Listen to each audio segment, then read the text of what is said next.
हम तो बांग्लादेश को तो यहाँ कॉपी पर कैसे अभिषेक तिवारी भाई, जो सवाल आप पूछ रहे हैं उसका जवाब कैसे मिलेगा? क्योंकि यहाँ तो एक दूसरे की पोल खोल हो रही है, एक दूसरे का इतिहास गिनाया जा रहा है। पूजा जवाब जी, कौन देगा? ये पूजा जी, आज हिंदुस्तान के हर चौक पे, चौराहे पे, हर एक आम व्यक्ति, आप किसी नाके पे चले जाए, किसी भी चाय की टपरी पे चले जाए, हर एक व्यक्ति कह रहा है हमारा प्राइम मिनिस्टर कॉम्प्रोमाइज हो चुका है। और ये कॉम्प्रोमाइज केवल पॉलिटिकल पार्टी या राजनीतिक पार्टियां नहीं कह रही हैं, हर एक व्यक्ति कह रहा है जो हिंदुस्तान को समझता है, प्राइम मिनिस्टर को अपने समझता है। इसका कारण है, इसका प्रमाण है। आखिर क्या कारण है कि यूएस और इंडो ट्रेड डील होता है और पूरी तरीके से भारतीय जनता पार्टी और देश के प्रधानमंत्री चुपचाप हैं। वो कहता है आप वेनेजुला से तेल खरीदोगे, हमारा प्राइम मिनिस्टर चुपचाप कहता है ठीक है जी खरीदेंगे। आपने पूरे किसानों को, हिंदुस्तान के 140 करोड़ लोगों को अमेरिका के हाथों में बेच दिया।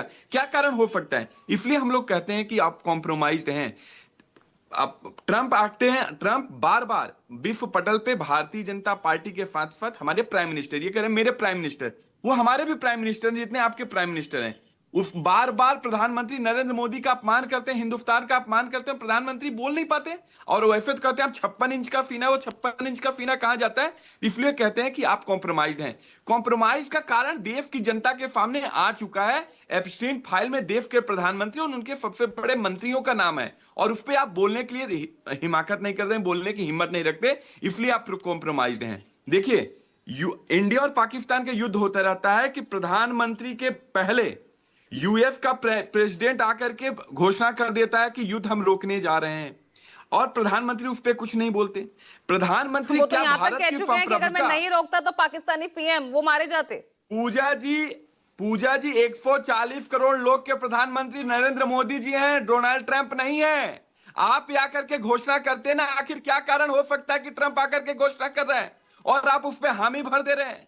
मैं कह रहा हूं, क्या भारत की संप्रभुता और भारत की अखंडता को आप ताक पे रख करके अपना जो पर्सनल चीज है उसको छुपाने का कार्य कर रहे हैं? क्या भारत के संविधान को ताक पे रख करके आपने जो एप्स्टीन फाइल में आपका नाम आया उसको छुपाने का कार्य कर रहे हैं? ये तो सीधा सीधा आप भारत को बेचने का कार्य कर रहे हैं। दूसरी बात आती है विरोध की। राम मनोहर लोहिया जी ने कहा था अगर सड़कें खामोश हो जाए तो संसद आवारा हो जाता है। तो आज हालात ये है कि अगर कोई भी आपसे सवाल पूछने का कार्य करता है, लोकतंत्र के सबसे बड़ी खूबसूरती होती है कि आप विरोध प्रदर्शन करना आपका अधिकार होता है। आप, हमारा वैचारिक मतभेद हो सकता है, हम विरोध प्रदर्शन करेंगे। क्या आप हमें देशद्रोही बना देंगे?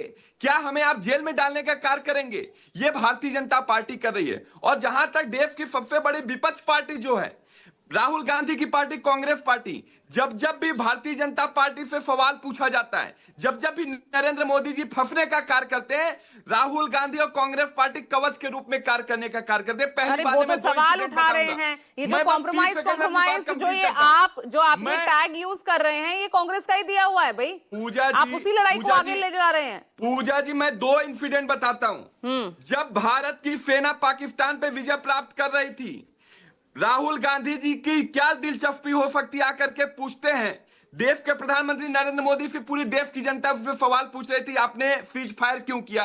राहुल गांधी जी आकर के कहते हैं कि कितने फाइटर जेट मारे गए, ये जानने की दिलचस्पी किसकी हो सकती है? ये तो पूरा का पूरा नैरेटिव चेंज कर दिया। आज पूरा देश एप्स्टीन फाइल में प्रधानमंत्री से सवाल पूछ रहा था।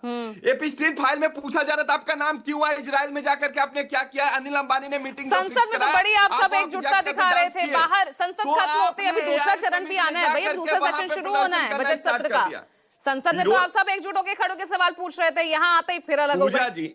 पूजा जी, विरोध का प्रदर्शन होता है, हर एक लोकतांत्रिक तरीका होता है। आपकी एक आपका समय सीमा होता है, आपका एक जवाब दीजिए कुशाग्र सक्सेना। पूरी तरीके से प्राइम मिनिस्टर को कवच के रूप में, उनका कवच बनकर, उनका ढाल बनकर खड़े हो। रुकिए अभिषेक रुकिए। हाँ कुशाग्र, देखिए, आम आदमी पार्टी वालों की बेचारों की मैं मजबूरी समझता हूँ, वो ना इत के रहे ना उत के रहे।